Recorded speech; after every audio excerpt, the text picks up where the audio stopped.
Welcome, everybody. Thank you for joining us for the first ever panel discussion between AuScope and ACCESS-NRI today on climate modelling current practices and future possibilities.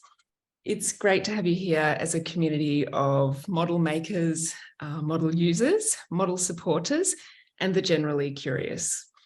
My name is Jo. I'm the Strategic Engagement Manager at AuScope, and I'm pinned here at the top of this discussion today by my colleague Natalia Bateman, who's the Outreach and Engagement Manager at ACCESS. Over the last couple of months, Natalia and I have had a really fun time preparing for this particular session with you today, together with the panellists, and there's been lots of lively discussions to narrow in on the kind of content and thought-provoking ideas that we'd like to present today. So we're very excited about that. I'll pass over to Natalia to make an acknowledgement of country. Good morning all, and thank you, Jo.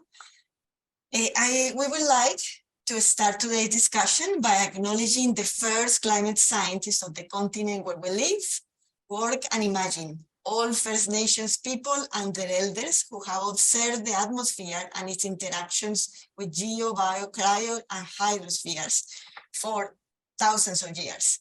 We pay our respects to the elders past and present. Thank you. So we have an hour and a half together today. Basically, in the first half hour, we'll hand over to the facilitator of this discussion, Dr. Romain Beucher from ACCESS, who will provide a bit of background for all of us about what AuScope is, what ACCESS is, what our synergies are together to date, and also some of the other NCRIS organisations that are playing in the climate modelling space. To explain to you what NCRIS is, just very briefly, NCRIS is the National Collaborative Research Infrastructure Strategy that supports AuScope and ACCESS and 25 other national research infrastructure organisations like us. After that introduction, we'll be moving through to introductions from each of the panellists, and then we will be moving through to a half-hour segment where the panellists will be speaking about future linkage possibilities between AuScope and ACCESS, which will no doubt be very illuminating.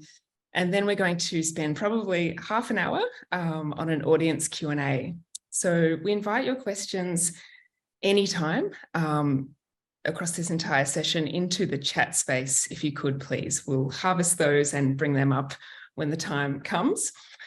And we ask for you to stay on mute today, if you could please. And because the session is being recorded, we'd also like to invite you to take your visuals down if you prefer not to be in that recording.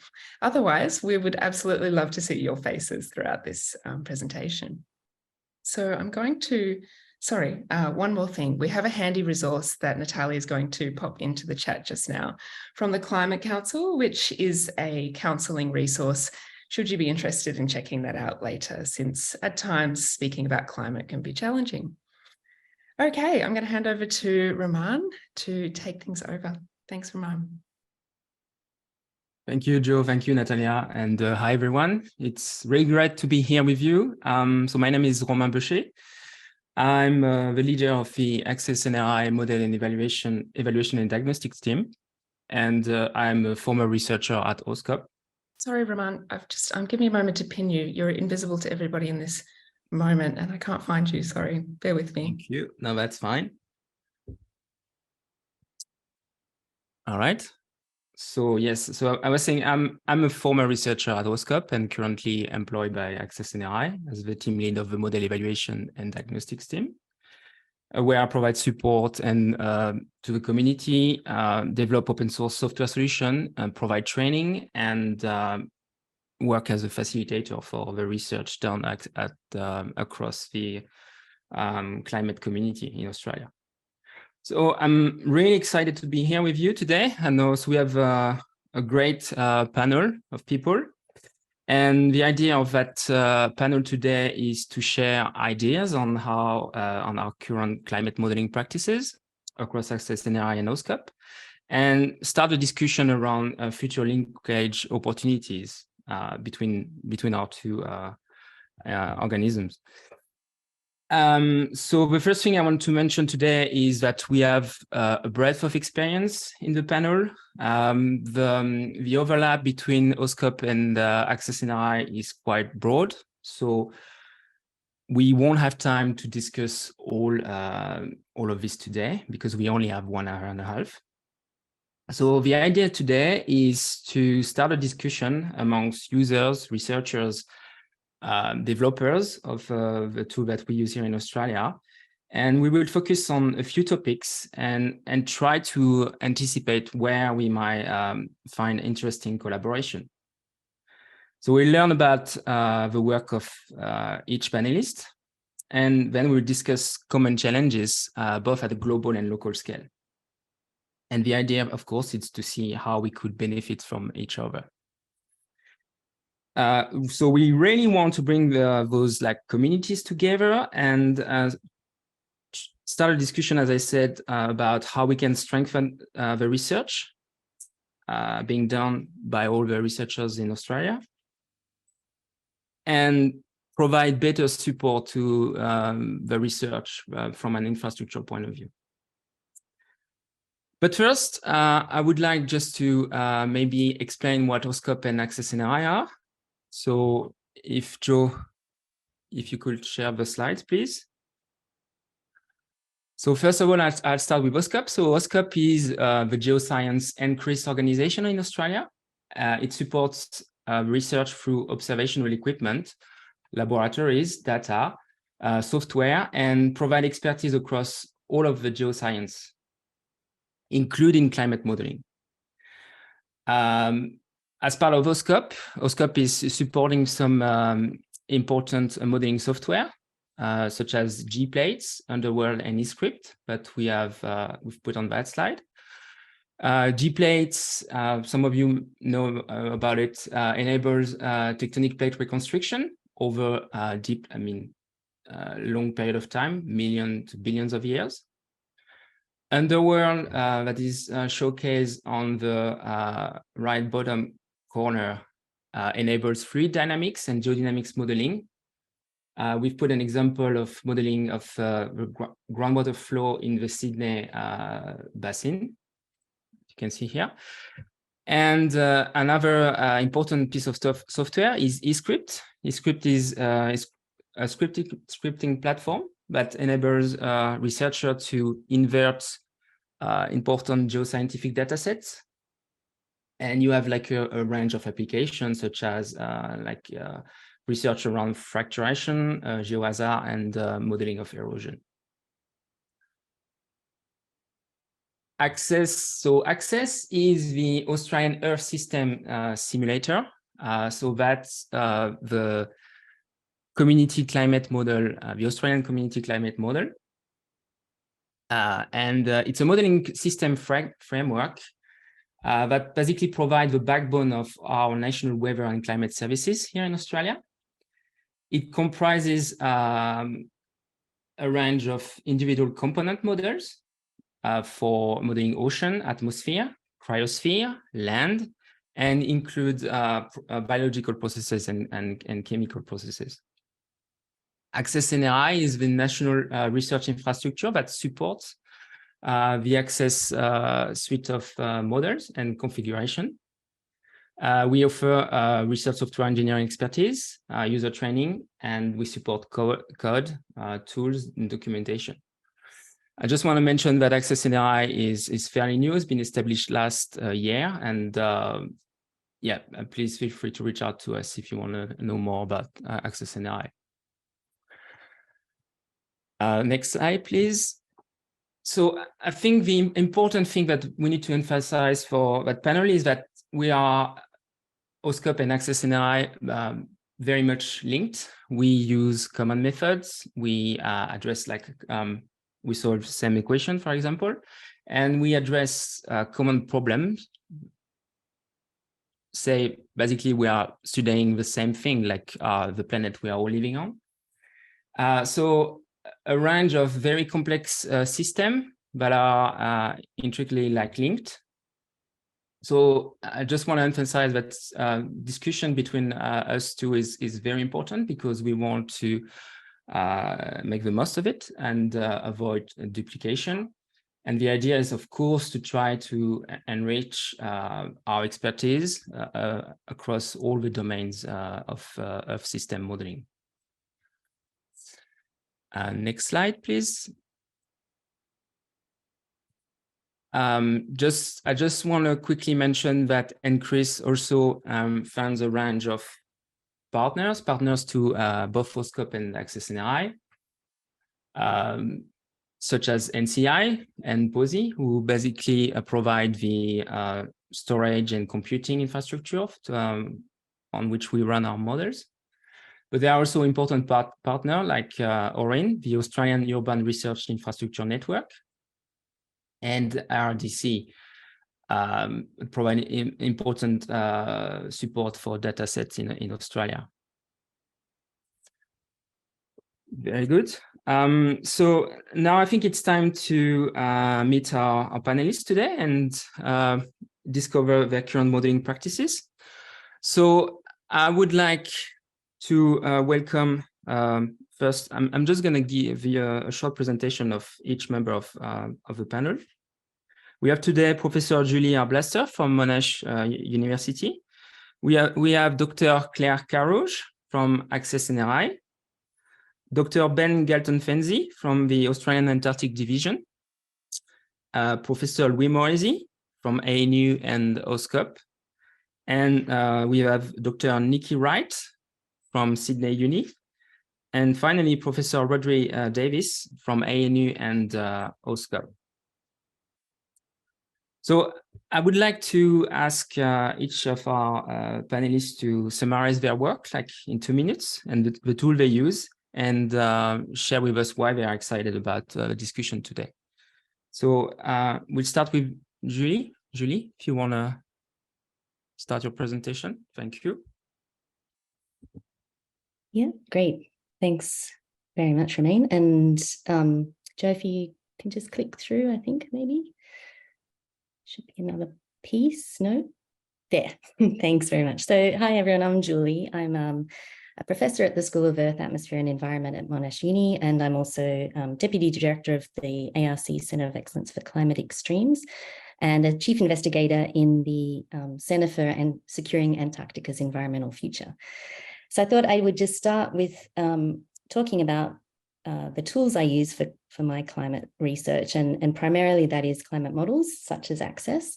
And so what is a climate model? So if we focus on the top right to start, at the heart of climate models are physical laws of thermodynamics and of fluid motion and how mass and moisture get transported around the atmosphere and the ocean.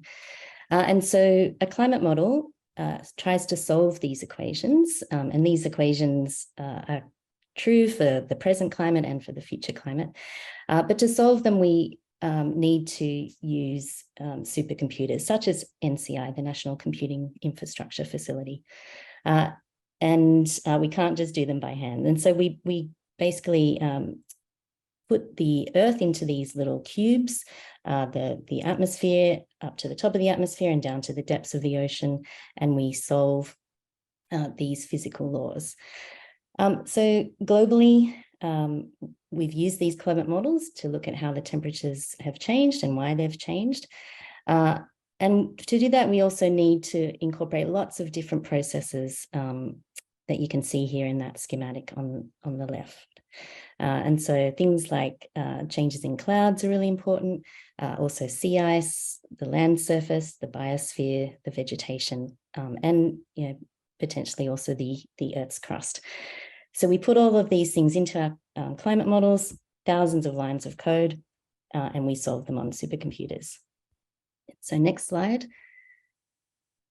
So what my research is doing is looking at how our climate has changed in the past and why. And so the first figure there you can see is global temperatures from 1850 up to present day. This is from the latest Intergovernmental Panel on Climate Change report. And the black line is showing the observed global temperatures. And then this orangey color is showing what our climate models produce when we add all the changes to the atmosphere and atmosphere's composition that we know about, things like increases in greenhouse gases, changes in volcanic eruptions we put into the climate models, and changes in the sun and other things. And we can only reproduce these temperatures when we add those human-induced changes like greenhouse gases. And so this has been a really influential part of climate science to show why our climate has changed recently. And then we need to now use them and increasingly use them for how climate in our region is going to change. And so things like changes in the jet stream, this is just a schematic of the Earth, will affect the rainfall patterns over Australia. And so we really, the real work for climate models is beginning now to get that local information. Our climate models aren't good at representing the local scales, say the weather and climate at Melbourne, where I am currently. And so we need to increasingly put in higher resolution. Those cubes need to get smaller and smaller to try and represent those processes. So I'm excited about this discussion because we also want to be testing our models in different frameworks. So in deep time, for instance, millions of years ago, to try and understand how the climate will change in the future. I'll leave it there. Thanks.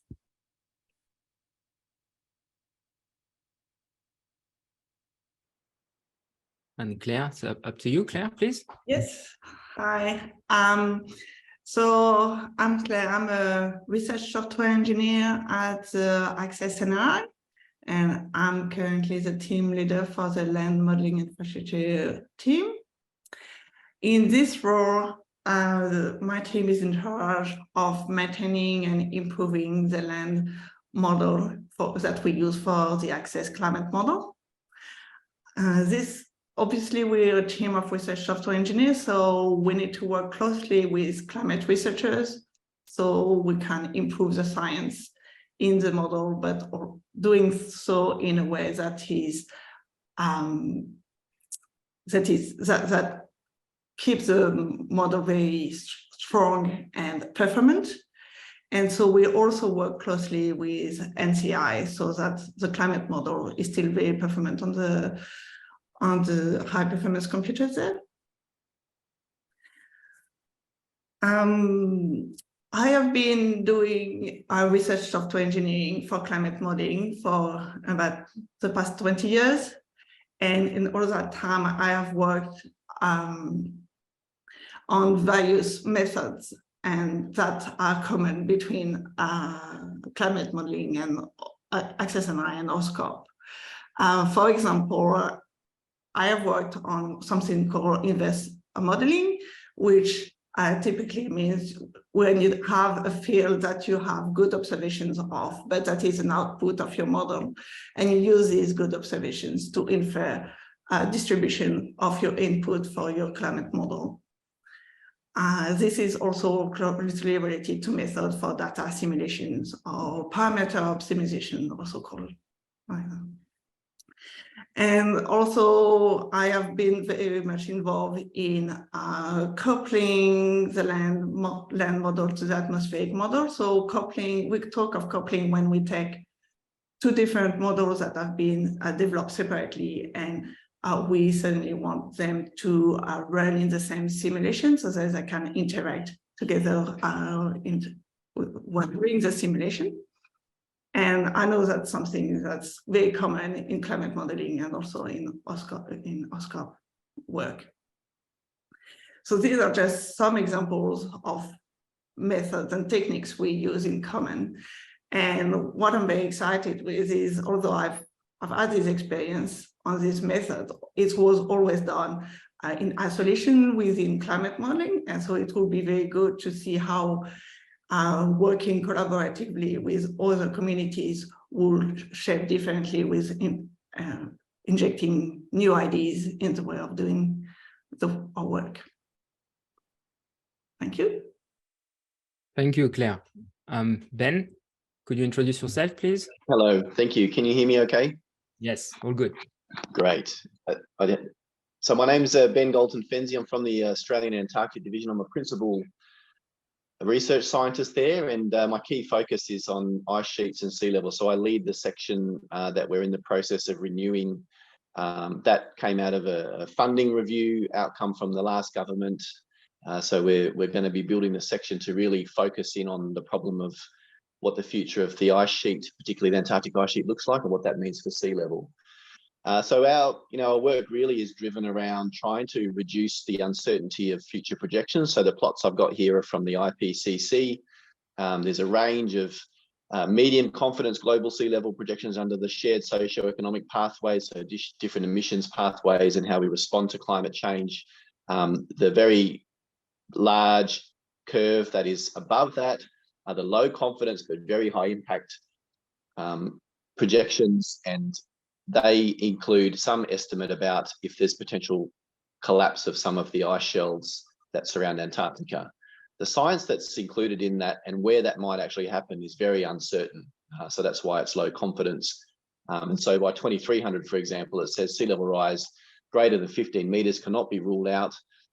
So, I'm in the business of trying to figure out how much and how fast we expect the ice sheet to discharge into the oceans, causing them to rise.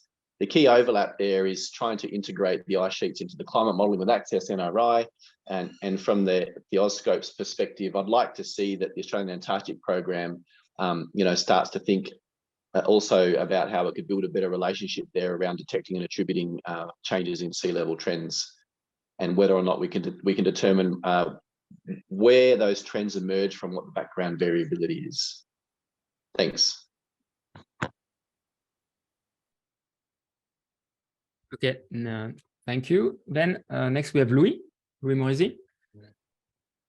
Hello, and thank you very much. My name is Louis Moresi, and I'm based at the ANU, but I'm also leader of the simulation analysis and modeling component of AuScope, and you'll see a lot of work coming out of that area today.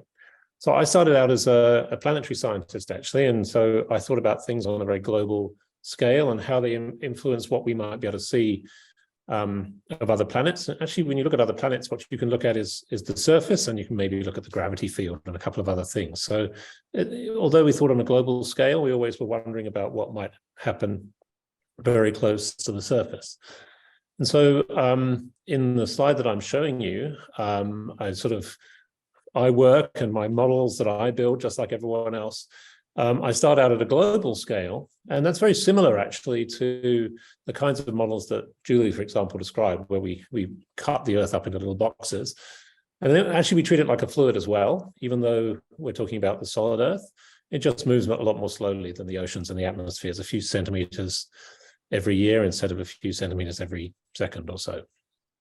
But if you look at the very close to the surface, we can't really understand things very close to the surface without understanding what's happening at considerable depth. And in the bottom of my slide here, I'm showing a subduction zone model, thanks to Andres Corcho from University of Sydney, a PhD student there, who's studying subduction zones. Typically, we find those around the Pacific Ring of Fire, for example. But what he's showing in these models is that to understand how the volcanoes and mountains get built and what happens to the crust as it evolves in over a long period of time, you've really got to understand how river systems and erosion and so forth and sediment transport, how that works too.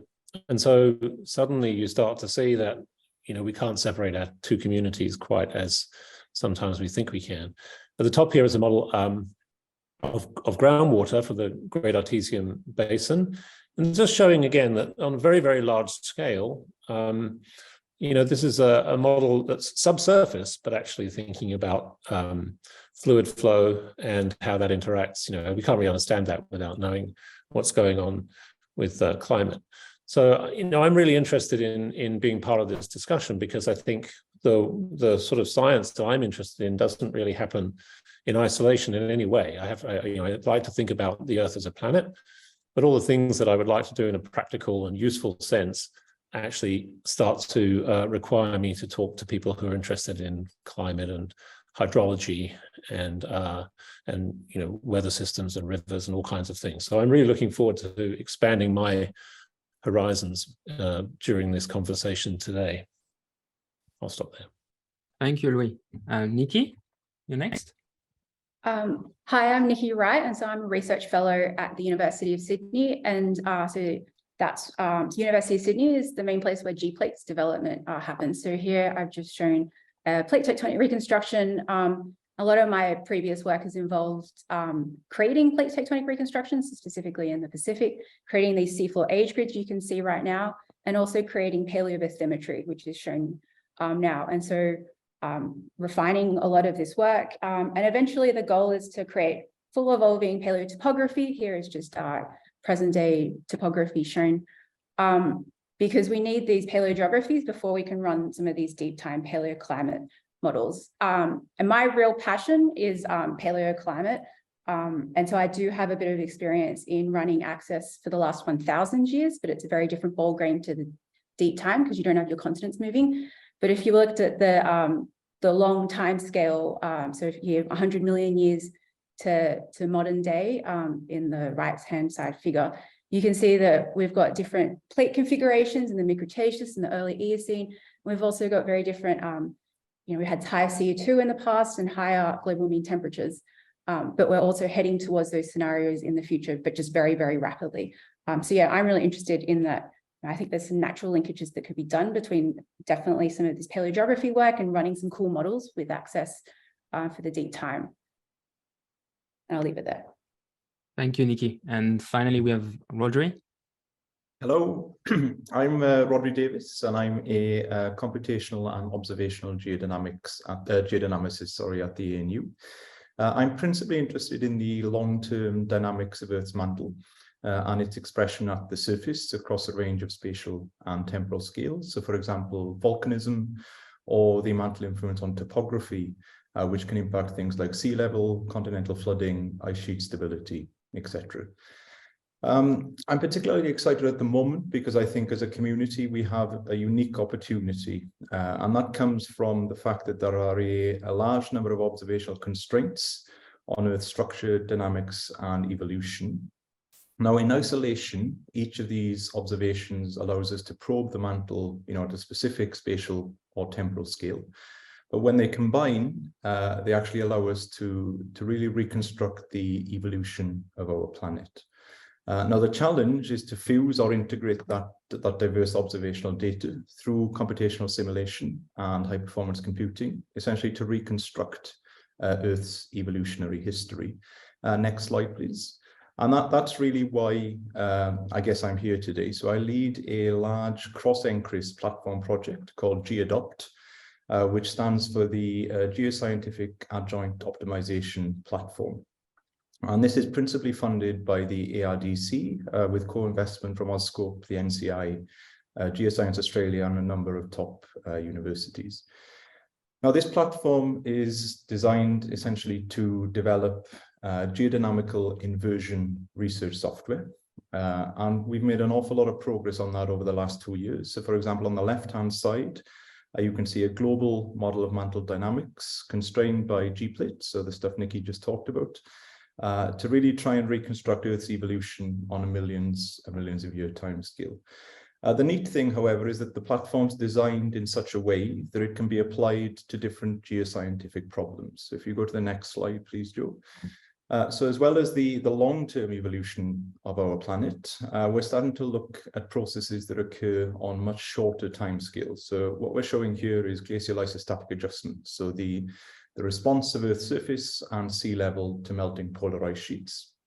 We've just received funding from the Australian Centre of Excellence for Antarctic Science to develop a framework for simulating this process. And the goal there is to combine constraints on Earth's structure, many of which come from large long-term AuScope programs, with ice sheet history, using this GADOPT framework to quantify what's on the right-hand side here, so ground motion and sea level change in response to melting in those polar regions. Now, at present, there is no open source modeling framework that can actually be used for this task without making major simplifications to the underlying physics, and there's no doubt that that will likely impact predictions. So what we hope, and why I'm excited to be here today, is that the GADOPT framework and the rapidly developing link between AuScope and ACCESS will enable rapid progress on this problem over the years to come. So I'm happy to stop there. Okay, thank you, Rhodri. Yeah, thank you very much for that. I mean, we have like a very broad range of expertise and broad range of tools, like looking at things over like different timescales and timescales and spatial scales. So it's very, very, very interesting. And I mean, I can see how I hope this. I mean, today is going to be start a very good discussion between us. So for the next half an hour, so what I would like to do is to invite the panelists to consider some important modeling applications between AuScope and ACCESS-NRI, and how we could link or just link better maybe, and maybe have some thought about what's needed in terms of infrastructure. So the first question I have is for Ben and Rhodri, and I would like to ask you what you think are the pressing global issues that are of interest to our communities. Ben? Yeah, thanks very much. We did discuss this before as panelists coming into the meeting, so I've actually had a few slides prepared. If we could put those back up again. I can't see if they're being displayed or not. Sure, we will. Please. Joe. Yep, coming.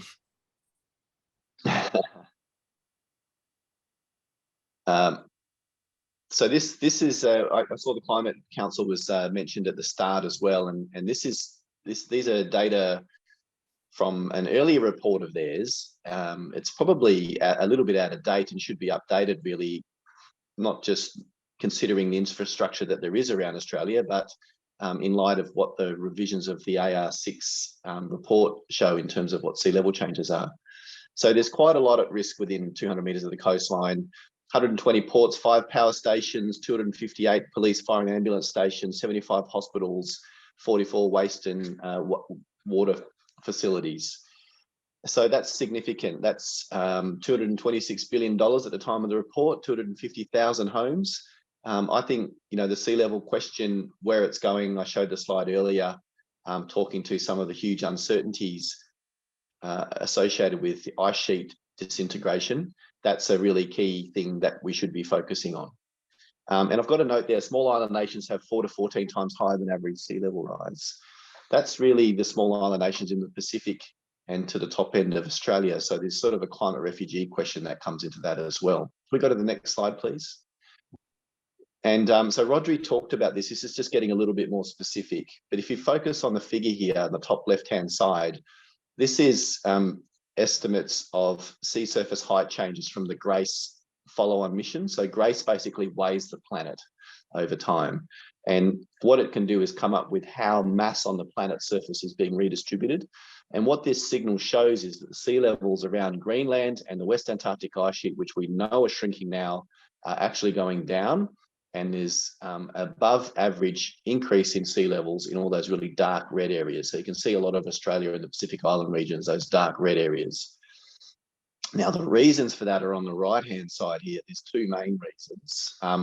The gravitational self-attraction of ice sheets. So when you've got the big mass of ice there, they actually draw the ocean's water towards them. So when you're shrinking the ice sheet, the mass isn't as great. And so you get an extra response of sea level in the far field. So from Greenland and West Antarctica, the far field is around Australia and the Pacific Island areas. There is another impact. It's probably not quite as strong, but this has been happening to the ice sheet since we've been deglaciating from the last glacial maximum. So Julie talked about this. When you're taking the weight of the ice off the bedrock, this bottom panel here shows that the bedrock actually goes up. And so then that displaces more water as well. So those two features, but particularly this gravitational far field one, they're quite critical for us to understand. And I'll also note in the next decades to centuries, but decades in particular, most of the sea level response that we're going to be experiencing relevant to Australia might not be the East Antarctic ice sheet. It's going to be Greenland and some parts of the West Antarctic. We don't know enough about East Antarctica to say if it's going to matter or not. Can you go to the next slide, please? And just to reinforce the point, you know, we've got to be thinking about this together. Integrated systems approach, prediction and projection modeling aspects needs to be linked together with new physics understanding, the stuff we can learn through the Australian Antarctic program in the field, and monitoring is a key element of that. And so the inset on the top right here shows just, it's kind of a complicated diagram, but if we are starting to measure and detect sea level locally around Australia, there's lots of parts we have to keep a handle on, like what the vertical bedrock uplift is, how we can measure that from space, are the satellites able to detect that locally, what local calibration we need to do. So there's, again, just from that part alone, very strong synergies between AuScope and ACCESS-NRI that I'd like to see us sort of develop a bit more. Thanks. Okay, handing over to Rhodri now. Maybe he might have some follow-up comments. Thank you, Ben. Yeah, I mean, I fully agree with everything you said there, Ben. I'm excited by all of those things myself. The one thing I think that I'm particularly excited about moving forward, if we use the example of the Antarctic ice sheet, we know that it responds to a range of processes in the oceans, the atmosphere, and the solid Earth across a range of spatial and temporal scales. But actually, I'd say that the interactions between the ice sheet and the solid Earth are woefully underexplored. Okay, we know very little about that process, how it operates, where it operates, when it operates. And given that the Antarctic ice sheet holds roughly 60 meters of sea level, you know, it's something we really need to understand. So Julie talked earlier about understanding the long-term evolution of Earth's climate system. And that's something that you really can't do if you don't take into account the interactions between the solid Earth and its fluid envelope. And those interactions are something that I think I'm particularly excited about moving forward, both on long time scales, so millions and millions of years, and also on those shorter time scales, so the latter process that Ben touched upon, so the bedrock change in response to the melting ice sheets. Why do I think that's relevant for this discussion? Essentially, I think the only way we're going to understand these interactions is if we try to integrate observational constraints from a range of fields with models.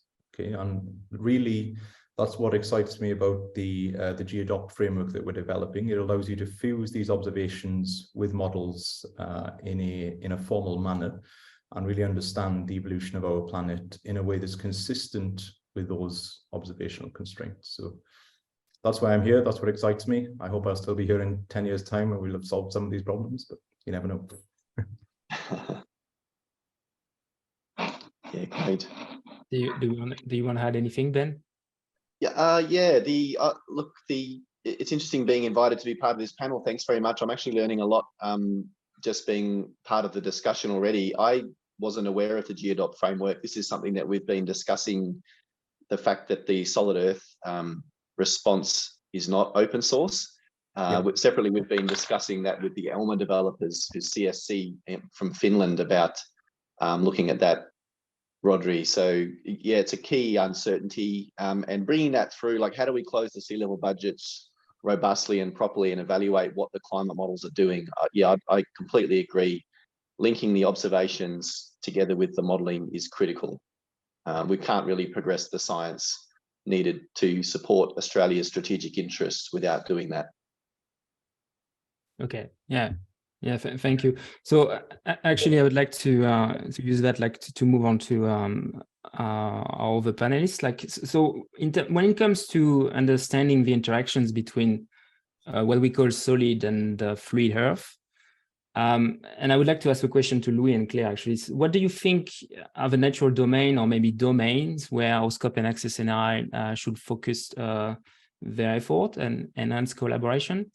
I think I would like maybe ask Louis first, because he has quite a bit of experience developing tools to look at interactions between the systems. Louis, what do you think? Yeah, thank you, Romain, for giving me the opportunity to have a sort of a think about that. So, I mean, I'll follow on. Obviously, what I'm doing is following on from what Ben and Rhodri have introduced, and I think the interesting thing to think about when it comes to where the two communities work together is to start to think about some of the science of the overlap. In the sort of the fact that if you look at a global scale, you can talk about the ice sheets melting and what might happen. But when you start looking at a local scale, you realize that there's not just sort of, ice and rock and solid earth and the fluid envelope. They're all sort of intermingling and interpenetrating. And the sort of the dynamics of that overlap is actually something that we really have to worry about at some point, because I gave the example of groundwater, where you actually have the sort of the fluid system operating at a few centimeters per year sometimes, and centimeters per day of flow rates. But there's there's not like a solid boundary and a sort of a groundwater boundary. They interchange with one another. The groundwater is recharged by the rain. It sort of discharges out into the ocean, or it discharges out into the rivers. And so, we have this sort of really intermingling system, which I think is quite hard for us to sort of understand in terms of how the modeling works. The ice sheets is an interesting problem because as a planetary scientist by training, I think of ice as another rock, right? It flows slowly, a little bit faster than silicate rock, but it's still moving around. And so that's also a dynamic system. And you start to think about how landscapes look after ice and rivers have been across them. And they look very different to how they would have done if that hadn't been the case.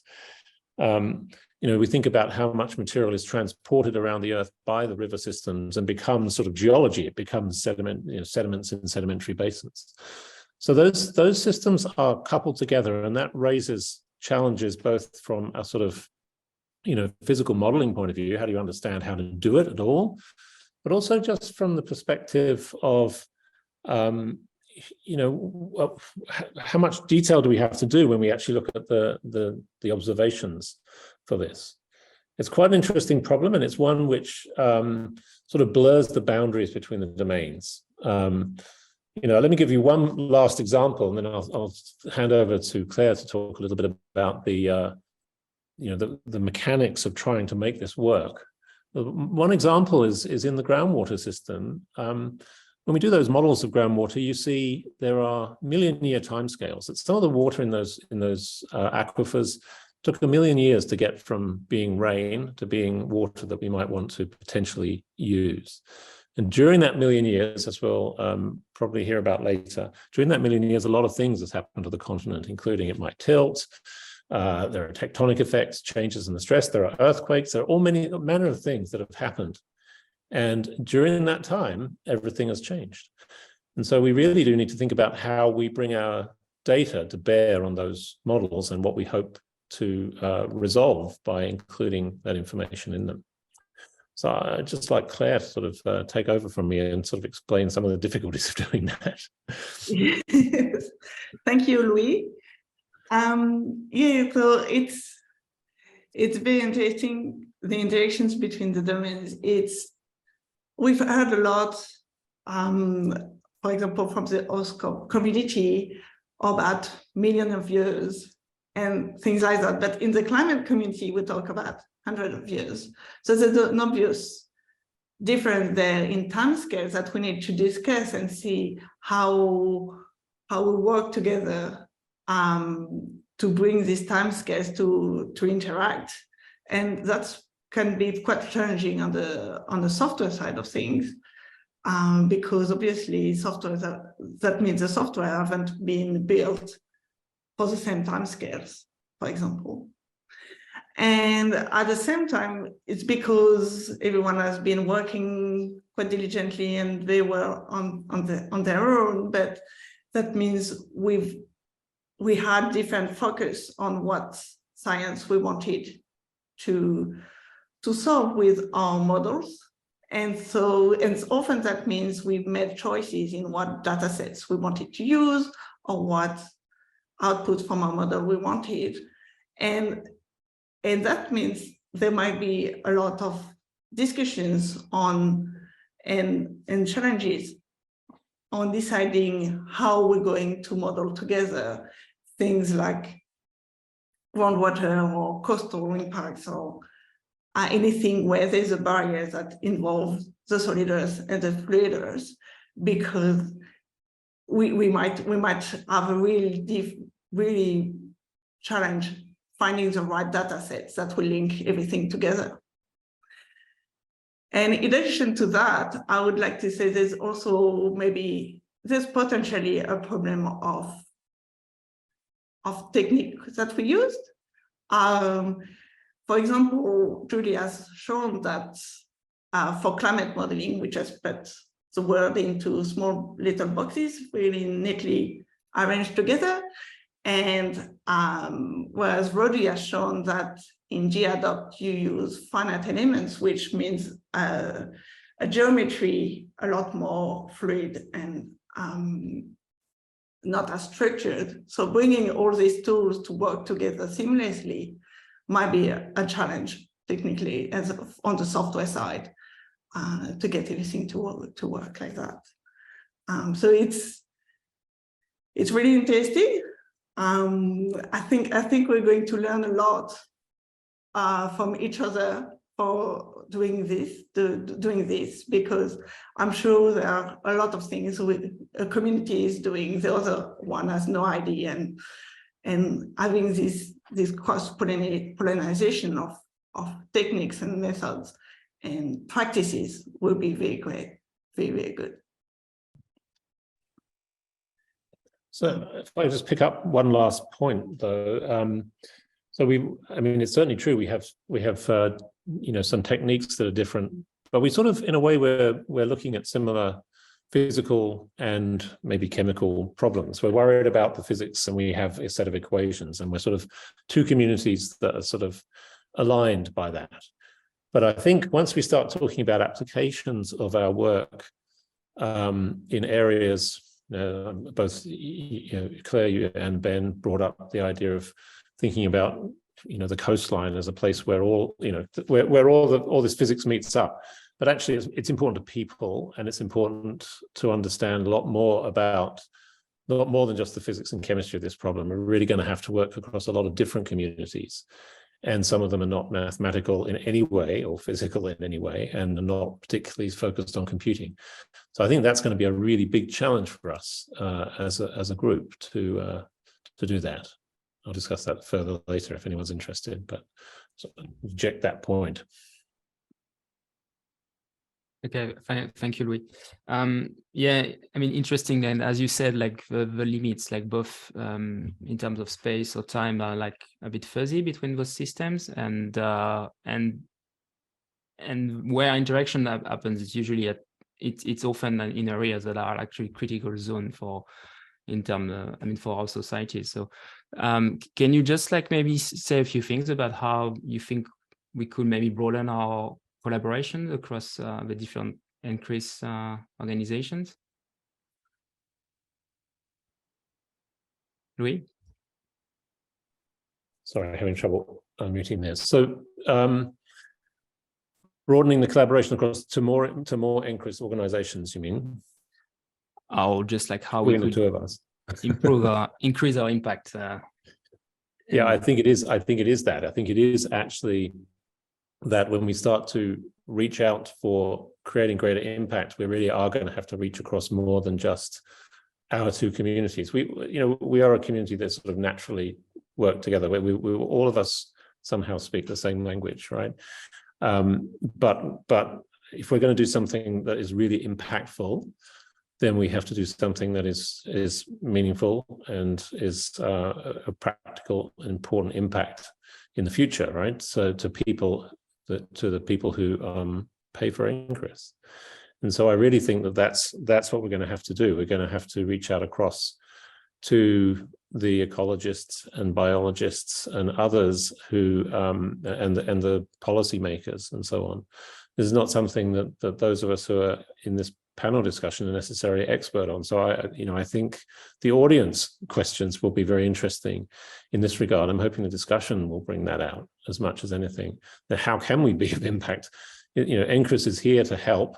We all want to help. That's probably what motivates us to do our science, is really that we think it's going to be not just interesting, but useful. And so we have these discussions, but we really want to know how can we make impact? I'll just raise it as a question rather than trying to provide an answer. No, well, just jump in there and add a comment on that too. I think in the climate community, we're increasingly trying to bridge or collaborations with those communities outside of the Earth system science. And there's this kind of idea of digital twins of the Earth, right? So we can incorporate all those human decisions and all the ecology and other things into that. And so I'll just give a plug for tomorrow, Christian Jacob, who's leading a new Centre of Excellence that'll start, that just got funded, called Weather of the 21st Century. And he's giving a seminar tomorrow at 10 a.m, a CLEX seminar, Centre of Excellence seminar. And I'm happy to put the details in the chat if anyone wants to come along. It's a public seminar on Zoom. Thank you, Julie. Yeah, thank you, Louis and Claire. So, well, I would like to, actually ask a question to Julie and Nicky, like, and you've mentioned it in your introduction already, that going from, present and doing deep time studies can be challenging. So I was wondering if you could develop on this maybe a bit. Yeah, sure. So I guess to start, I just explain a bit how climate modelling works. And so climate models tend to develop new versions of their models, modelling centres. And so ACCESS is a modelling effort that develops a new model every 6 to 7 years. And in the lead up to the last Intergovernmental Panel on Climate Change, modelling centres worldwide updated their, incorporated more complexity or different higher resolution. And a lot of these centres found that their models were running much hotter than before. So for a given amount of change of carbon dioxide in the atmosphere, the models were much warmer than the previous generation. And so this was quite a surprise to many modelling centres. And one centre in the US ran their model in this deep time configuration, this Eocene period, 50 million years ago, where you do have to change the continents. And through that study, they were able to say, okay, this new version of the model is also much hotter for that deep time period than it was in reality, based on the very sparse observations that are available. And so that was able then to inform its future projections. So we could say, okay, the model is unrealistically hot for future changes in CO2. And so I think that's just an example of where, if we test our models that are primarily being used to make policy decisions for future climate change, if we test them in these deep time periods, we can potentially use them to constrain future projections. And I know Nicky has done, she mentioned some of this paleo work that she's done. Yeah, so I know that ACCESS has been run for recent paleo time periods. So I and Natalia Abram, we ran the past 1000 simulation for the Paleo Climate Model into Comparison Project Phase 4. It was using that configuration. And there's also been a mid-Holocene run and a last interglacial. But then going back into those deep time periods, hasn't really been done as much as far as I know. But there are people overseas that have been doing this. So there's a deep time model into comparison project called DeepMIP that focuses on the early Eocene, like Julie just mentioned, assuming that's one of their runs. And there's other MIPs for the deep time period that are starting to be developed. But one of the main challenges is that we just don't have paleogeographies for those time periods. So a lot of my work is trying to chat to those communities and help them create paleogeographies, because I think that's one of the really exciting things that we could do, is run climate models for lots of different time periods in the past. And then similar to, when Rhodri's saying we can link models, observations with models, there are some proxy data for deep time. So a lot of it through the Integrated Ocean Discovery Program, so IODP, and so Australia's part of that through ANZIC. And there's a wealth of seafloor ocean data from that, as well as a whole bunch of land data. And so a lot of these communities are starting to get together internationally and collate everything and come up with their best proxy data set for different time periods, and run models with all the same configuration, the same paleogeographies. But it's, Australia doesn't seem to be as part of that community as like the US and Europe and things like that. And so I'd love to see that happen. And so the paleogeographies, a lot of these use, there's the early Eocene one, and even like the Miocene one, a lot of it's actually from research that has been facilitated with AuScope. So coming out of Sydney Uni, those paleogeographies that people are already using, but we just don't have lots of other ones. Yeah, I think it will be.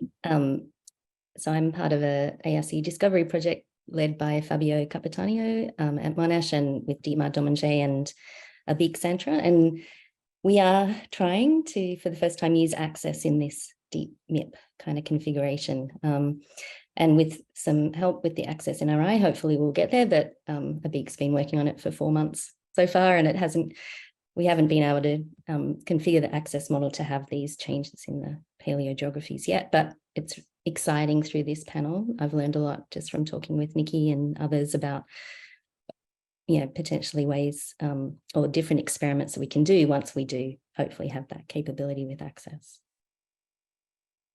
Yeah, I think one of the other things for me is there's just so much uncertainty in just the paleogeographies, the plate tectonics, and so trying to use that for the future is always going to be difficult. And when I've talked to a lot of climate modelers overseas, they always want to have more interaction with the plate tectonic community.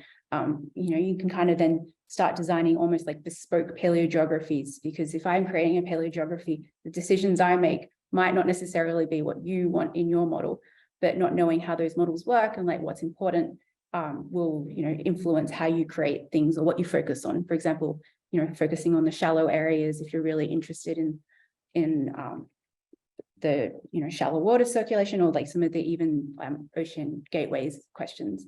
But I don't know, I think that will be one of the things that we'll have to tackle as a community, is how you deal with those uncertainties as well. Yeah, definitely. There's not money proxies for that period. But I think even the attempt, we learn a lot, right? Just from trying to use our models in that way. I think we learn about how they simulate the climate, and that can help us really constrain them in simulating present climate and future climate. So yeah, I'm excited about the potential. Yeah. Okay. Yeah. Thank you very much. There are certainly many challenges across our two organizations, but I think it's exciting. It's still early days, and as I mentioned, I hope this is just the first of many conversations we can have together. And there's a lot of work to be done, and we've briefly talked about ice sheet melting, how it affects the globe and its impact, and how the solid earth feeds back into it. We've talked about groundwater, coastal impacts with sea level change. And importantly, you've raised the importance of using model like deep time models to help us just understand paleogeography, paleoclimate, and how we can use that to inform the future of in our models. So thank you very much for that. So I think now it's time to move on to the audience and ask people if they have questions. So we have 25-30 minutes for that. So I'm gonna over to you, Joe. Do we have any questions? We do. I'll start straight in the chat. So the first one comes in from Dale Holland. Thanks, Dale. It was mentioned earlier that there's an important dependency on observation. Where do you see the current/future roles of these communities in agreeing priorities for the future Earth observation or ground-based infrastructure and capabilities? Would somebody like to respond to that first? It's a big question. It's Ben here. I do have a comment I can make on that. Yeah, I think we're in a bit of a threshold here in terms of how we use models to think about where and what type of observations we need. For example, can we can we understand where the best signal to noise is for a particular problem, for example? Is that a place that we would go and install a long-term monitoring infrastructure?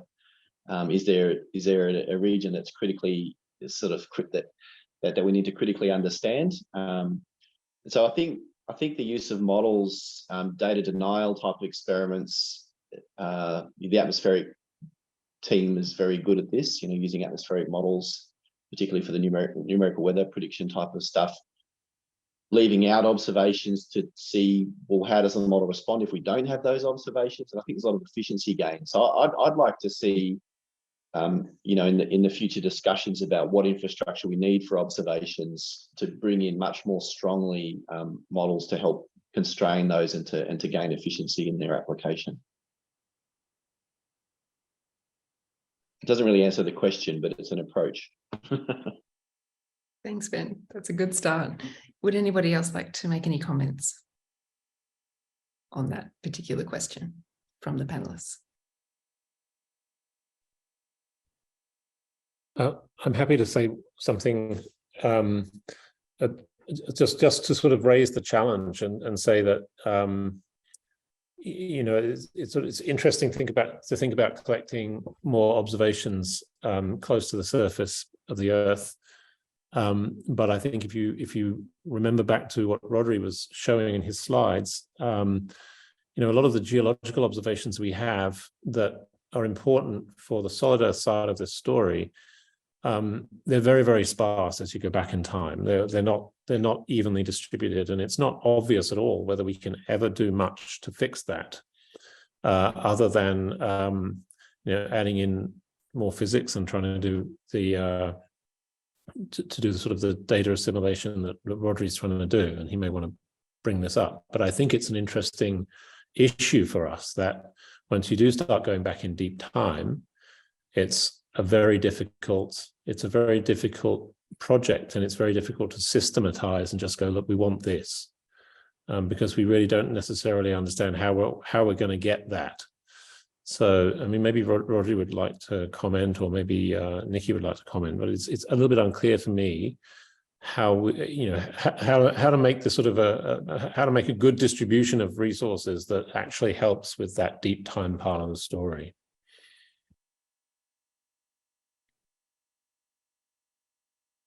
I was going to comment and then I forgot what I was going to say. Look, I think maybe I'll tie my response into there's a new question in the chat from Martin Dix as well about glacial rebound, presumably depending on crustal thickness and other things. So what Louis was, I think, touching on there is that it's not just surface-based observation that's going to allow us to really move forward on many of these important problems. So the glacial isostatic adjustment process, that depends on not only the crust, but the mantle structure underneath. Okay, so that first of all controls the gravity field, because the density of the rock is important in that sense, but the viscosity of the rock is equally important for controlling the time scales at which the ice sheet would respond. So again, if we think about Antarctica, you've got West Antarctica and East Antarctica. The West is traditionally considered younger and less viscous. Okay, so that means that the ice sheet responds much more quickly in the West than it does on the East. Now, about 20 years ago, the underlying structure of the Antarctic continent was very poorly known. Okay, but over the last 20 years or so, there's been a huge investment in placing broadband seismometers on the Antarctic continent. And what they're allowing us to do is more tightly constrain the structure of the crust, the lithosphere, and the mantle in that region. And now I think our understanding of the underlying structure is getting very, very good.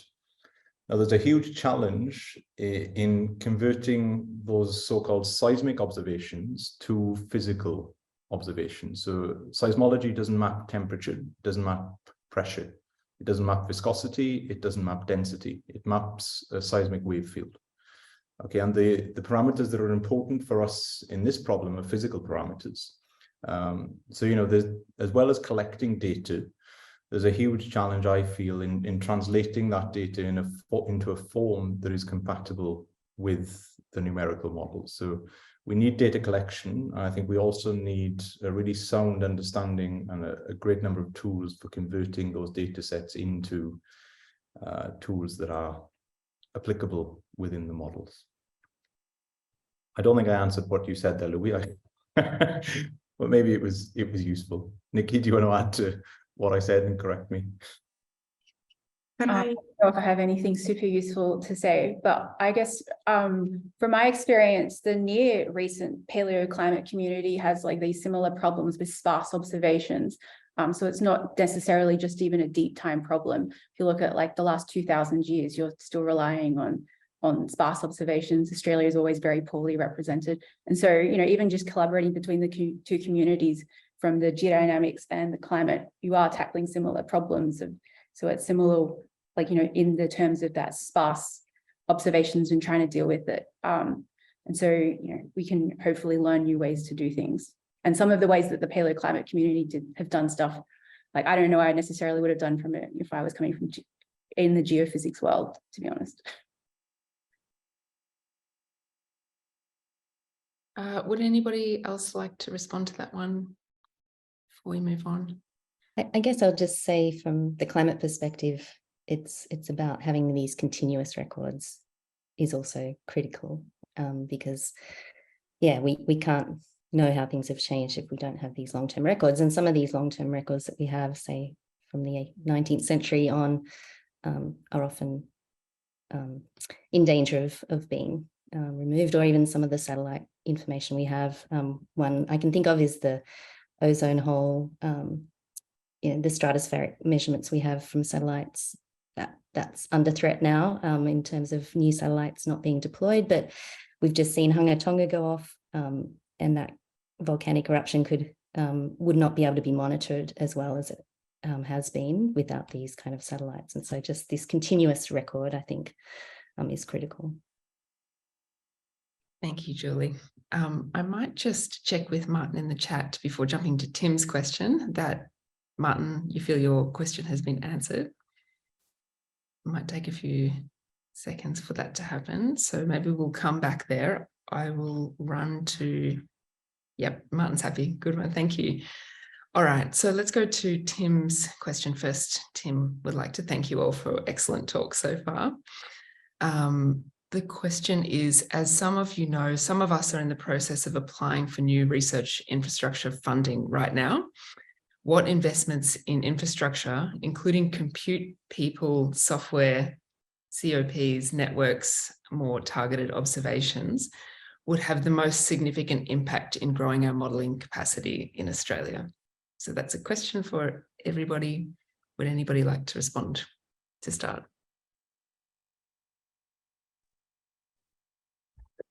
I'd like to respond, not necessarily by putting a priority on each of those very important things, but by just stressing and reminding everyone how important it is that we are able to fund people to develop our models and to support their activities.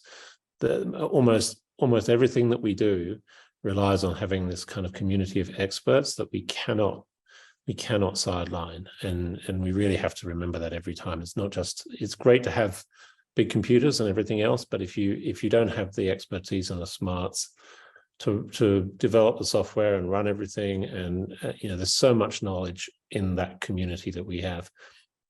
So I don't know if I would make that my investment priority, but I would certainly make an extreme priority securing and supporting those staff we do have and making sure that they can do their work. So that's it.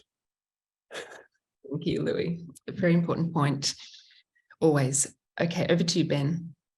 Yeah, thanks. I mean, it was specifically about growing our modelling capacity in Australia, that question, although it could have been interpreted to be a huge one to try to answer. But I actually agree with what Louis was just saying then, from one perspective in terms of people, that is our key resource, growing, you know, the experts in Australia that we can bring in to help answer that question. But I wanted to also say we'll ask the question in reverse, you know, are we getting enough out of our models as we currently have them? And that links back to You know, are we doing enough sustained long-term observations? What type of evaluation are we doing, and can we be doing more of with the models to really ground truth them and push them in new directions and figure out where the holes are and where the gaps are, and then where we need to plug new modeling people in. So I'd argue that we need software developers, but we also need people to use the outputs that are generated and look really hard and critically at evaluating. And that will help sort of guide and govern what the future direction of research in specific areas needs to be. Over to you, Julie, before Rhodri. Yeah, I guess I know it's the question about infrastructure, but I have to support Louis and Ben in just making the most of what the current infrastructure has. Really depends on the people. There's no point having an ACCESS-NRI if you don't have the scientists to actually come up with ways to use that model. And so I think at the moment in Australia, we have really difficulty with it for our ECRs to kind of continue in their careers. And so we just really need to try and find ways to support them and have them using this fantastic infrastructure. Thank you, Julie. Over to you, Rhodri. So I'll also echo everything that everybody else has said. I think continuity of funding for software developers is very, very important. So the long-term security that they would be afforded in other environments, I think that's something that we could improve moving forward. I also think, I mean, I touched upon this in my supposed to be 2 minutes, ended up being 4-minute introduction. I think we're very good as a community at collecting observations. We're very, very good at developing models. But particularly, I think in the solid Earth community, the connection between the models and the data could be improved. So I'd really like to see us really exploiting the observations to their full potential and using them to inform the models rather than just to test the models. And I think that's a really important space for the community moving forward. So that's just my thoughts. Good point. Thank you, Rhodri. All right, we have two more questions and a few minutes, 90 minutes to go. So this one is coming from the board meeting room, which I think might be the Access board meeting room. Ice sheets, geodynamics, and climate operate on vastly different timescales. What is the utility in having models that truly couple between these domains? And how tightly coupled do they need to be? So that's from Andy Hogg to everywhere. And with regards to couple, Andy means representing two-way interactions. Would anybody like to respond? I'm happy to have a go if at least I can start. So look, for me, I think the thing that needs to be fully coupled in this sense is the solid Earth, the ice sheets, and sea level. I think coupling with climate models, the timescales, as Andy says, may be very, very different. But the response of the solid Earth, the interactions between the solid Earth and the ice sheets, the fingerprint of that in sea level, obviously coupled to Earth's gravity, that's something that needs to be very, very strongly coupled two ways. I think the going on and coupling that to a climate model, let's say the oceans and the atmosphere, that's probably beyond the scope of where I think we can reasonably go in the near future. But I think coupling to sea level is something that really needs to be done properly. Thank you, Rhodri. Any more comments there? Louis? I'm happy to comment on this. I think you know, the idea of coupling models is always one where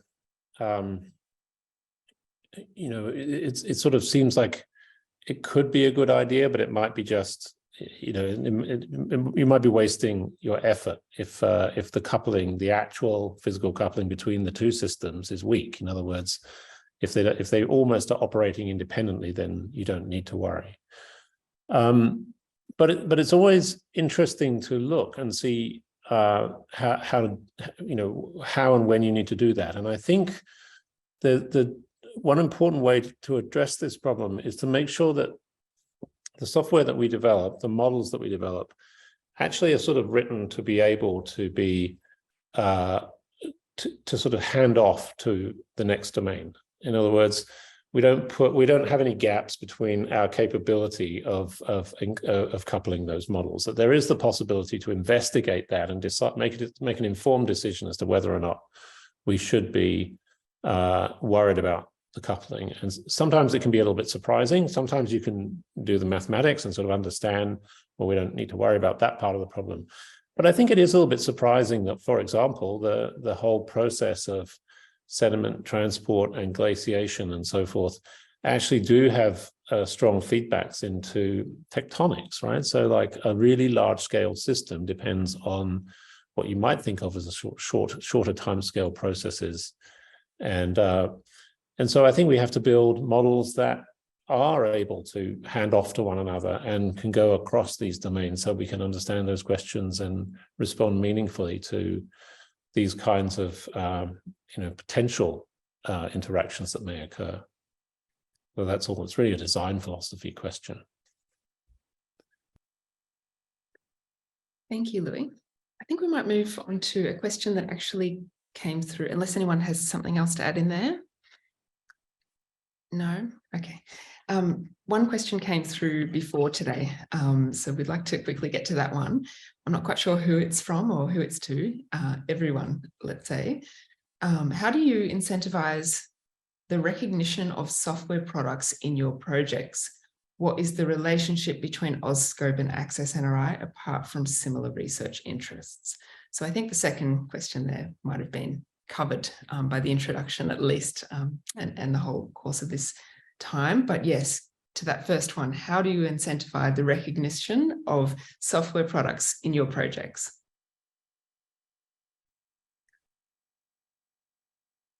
I can, I guess, speak to the international climate modelling community in terms of there's now, we're setting up all these task teams for the coupled model intercomparison project. And I think 4 or at least half of them are to do with data and how to provide better access to the data, but also how to cite the data so that the software engineers and the climate model developers do get that recognition. And so I think this is a conversation to be had with journal editors as well, of how do you really give credit to all that hard work behind the scenes. One thing. Claire. Yeah, I think that's a good question and not something we necessarily have nailed on already. It's not working perfectly. At least I know in the climate community, I don't think it's the case either in AuScope, but please let me know if I'm wrong. And I know there's a lot of incentives from the journal publishers to add citations of software as well as any other scientific citations, and it's more framed towards it's a lot framed towards reproducibility of the science, but I think it's also good to use it as a way to give recognition to all the people who develop software. But I think it can also be tricky because we're working in an open access environment usually, which means usually our licenses on software do not require, you cannot force people to give attribution, and which is great. I mean, open access has lots of benefits which are awesome. I don't want to go back to anything closer, but it's something to recognize that we can't enforce this recognition. So it's really a question of getting the word out to people that software are there for them to use, and it will be really nice for people who use this software to give recognition. And now you can have DOI on software, you can have GitHub pages. I mean, it's very easy to cite something. In most of the cases, the software would be very easy to make available for citation. So it's really a question of informing people that they should. It's a good idea to do. Thank you, Claire. I agree. Ben, did you have a few quick comments there? Yeah, it's a big problem. I think the Zenodo, the getting a DIY for your code base. There's other ways, can you track checkouts of code on GitHub, this sort of things. I think the fundamental problem though is that the key performance metrics that are applied from ARC and other places don't do this well. And I think it's part of a bigger discussion that we need to be having. So I'm not sure who asked the question, but thanks very much. I'd keep banging on the doors of the people that pay your salary and higher up and try to change the tone and see if we can do better there, because it is desperately needed. Thanks. Yeah, maybe I can add a quick comment on this, Joe, if you want. Yeah, go for it. Yep. Yes, I mean, from my perspective, I mean, and that going back to what Louis was saying, I mean, developing software models, I mean, requires like very specific skills. You're kind of software engineer, you're also a researcher. And that's very difficult. And I'm thinking about all the ECR that might be in the audience today. I mean, currently you are judged on how many publications you manage to get out during your PhD or during your postdocs. When a large part of your work is actually about developing software, maintaining software, it becomes quickly just impossible. So that's something, yeah, I think that the community should work on. And there's some progress towards that, but yeah, it's always a bit slow. Yeah. Thank you. We've just got a few minutes left, so there's one question to go. I might ask for a quick response from just one person in the panel, if we can, please. It's from Jonathan Leonard to anybody. This has been somewhat answered, but I'm curious to know if the panel thinks that Australia is pulling its weight as part of the international climate modelling effort. If not, where would you like to see extra resources directed? Julie, go for it. I'm happy to answer that one. It's a good question. And we actually just had a workshop last week in Melbourne at CSIRO that the ACCESS-NRI led to talk about climate model development for the next round of international comparisons. And I don't want to spoil any kind of outcomes from that workshop, but I think the feeling is that we have been very under-resourced in actually developing climate models in Australia. And if we want to keep participating and keep being state-of-the-art, then we really need to invest in it. And not only just to pull our weight internationally, that's clearly important in terms of global position, but also for our own sovereignty and issues that might come up that are really only relevant to Australia. And if we're not developing a climate model, other countries don't have Australian and the Australian region in their focus as much as we do. And so we really need to have this capability in Australia if we want to answer so many different questions about the future.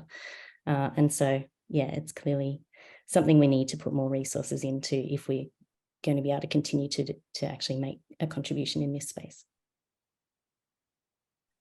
Thank you very much, Julie. That's a great way to wrap up today's fabulous discussion. That has been really robust, and an hour and a half seems like a really good period of time to have covered so much material. I'd like to first thank the panelists for all of the thought and preparation that you've put into preparing today. Perhaps a little bit more than we anticipated, but nonetheless, I think it's really come together and fleshed out some new directions, even admitted by you in this time today. You've learned some new things. It's fantastic. Thank you very much.